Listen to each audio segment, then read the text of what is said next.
Antarctica की ठंडी बर्फ में पेंगुइनों की एक छोटी सी बस्ती रहती थी। उसी बस्ती में रहता था अल्फा, हमेशा हंसता मुस्कुराता मौज मस्ती में रहने वाला सबका चहेता पेंगुइन। जिंदगी उसके लिए बस खेल, हंसी और बर्फ में फिसलने का नाम थी। लेकिन जिस दिन उसने पहली बार जीवा को देखा, उस दिन अल्फा की धड़कनें बदल गईं। जीवा छोटी सी, बेहद खूबसूरत, शांत आंखों वाली एक पेंगुइन, वो बस अल्फा को ही देख रही थी और अल्फा एक नजर में ही उससे प्यार कर बैठा। फिर दोनों साथ साथ बर्फ में खेलने लगे, हंसते, बातें करते, छोटी छोटी खुशियां बांटते। अल्फा हर पल यही चाहता था कि जीवा कभी उसे दूर न जाए। एक दिन दोनों रोज की तरह साथ बैठे थे। तभी अल्फा ने जीवा से पूछा, तुम्हारा सबसे बड़ा सपना क्या है? जीवा ने कुछ नहीं कहा, बस सामने दिख रहे बर्फ से ढके ऊंचे पहाड़ों की ओर इशारा किया।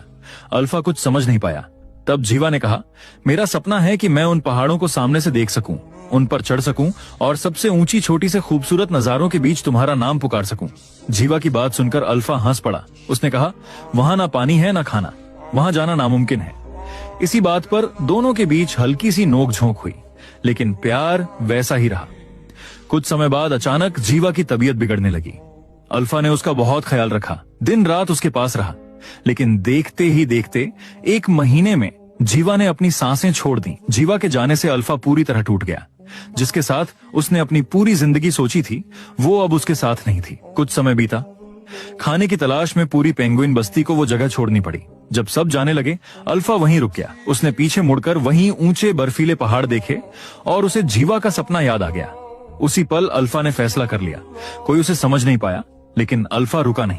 वो आगे बढ़ता गया, चलता गया और आखिरकार उन पहाड़ों की चोटियों तक पहुंच गया। उसे पता था वहां ना खाना है ना पानी, वहां वो मर जाएगा। लेकिन यही तो उसका सपना था। अपने प्यार के लिए उसने जीवा के सपने को अपना सपना बना लिया था। अपने आखिरी 7 मिनटों में अल्फा की आंखों के सामने उसकी पूरी जिंदगी घूम गई। जीवा के साथ बिताए हर पल, हर हंसी, हर सपना। वो जानता था कि अब वो मरने वाला है, लेकिन उसके चेहरे पर सुकून था, क्योंकि उसने जीवा को अपने अंदर जिंदा रखा था, उसके सपने को जिया था। और फिर बर्फ से ढकी उन ऊंचाइयों पर अल्फा ने दुनिया को खामोशी से अलविदा कह दिया।